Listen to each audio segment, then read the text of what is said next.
கோவையில் அரசின் உர மூட்டைகளை பதுக்கிய விவகாரத்தில் 7 பேர் கைது செய்யப்பட்டுள்ளனர். உர மூட்டைகளை பதுக்கியதாக 9 பேர் மீது வழக்கு பதிவு செய்து காவல்துறை விசாரணை மேற்கொண்டு வருகிறது. கூடுதல் தகவல்களை வழங்குவதற்காக செய்தியாளர் சுதீஷ் இணைந்திருக்கிறார். சுதீஷ், விரிவான தகவல்கள். வேதவள்ளி, நேற்று முன்தினம் கோவை அருகே திருமலையாம்பாளையம் பகுதியில் ஒரு தனியார் ஆலையில் அரசுக்கு சொந்தமான மானிய விலையில் விற்கக்கூடிய விவசாயிகள் பயன்படுத்தக்கூடிய உர மூட்டைகள், மத்திய அரசுடைய உர மூட்டைகள், ஆயிரக்கணக்கான மூட்டைகள் பதுக்கி வைக்கப்பட்டிருந்தது கண்டுபிடிக்கப்பட்டது. அந்த ஆலை ஒரு சந்தேகப்படும்படியான ஒரு நடவடிக்கைகள் இருந்ததை தொடர்ந்து அந்த பகுதி விவசாயிகள் முழுவதுமாக ஒரு விவசாய பகுதி, விவசாயம் மட்டுமே செய்யக்கூடிய ஒரு பகுதியில் அந்த ஆலை செயல்பட்டு வந்திருக்கிறது. இதனை கண்ட விவசாயிகள் காவல்துறைக்கு தகவல் அளித்திருக்கிறார்கள். காவல்துறை உடனடியாக வந்து பார்த்தபோது மானிய விலையில் விவசாயிகளுக்கு வழங்கக்கூடிய மூட்டைகள் அங்கு பதுக்கி வைக்கப்பட்டிருந்தது தெரிய வந்தது.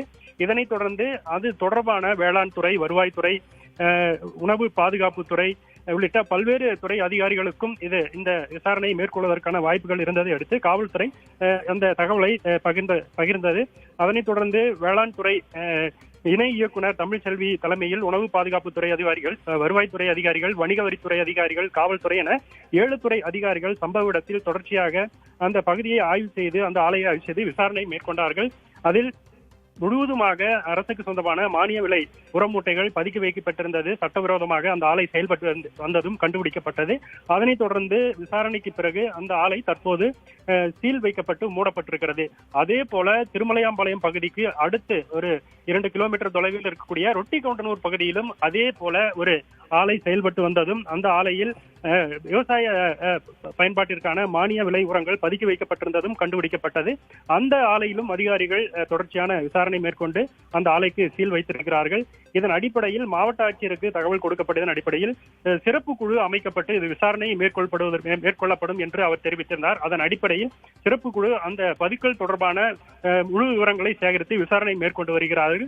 காவல்துறை நடவடிக்கைக்கு உட்படுத்தப்பட்டு லாரிகள் மூலமாக தான் அந்த உரம் பல்வேறு பகுதிகளிலிருந்து கடத்தி வரப்பட்டிருந்தது. லாரிகளை பறிமுதல் செய்திருக்கிறார்கள்.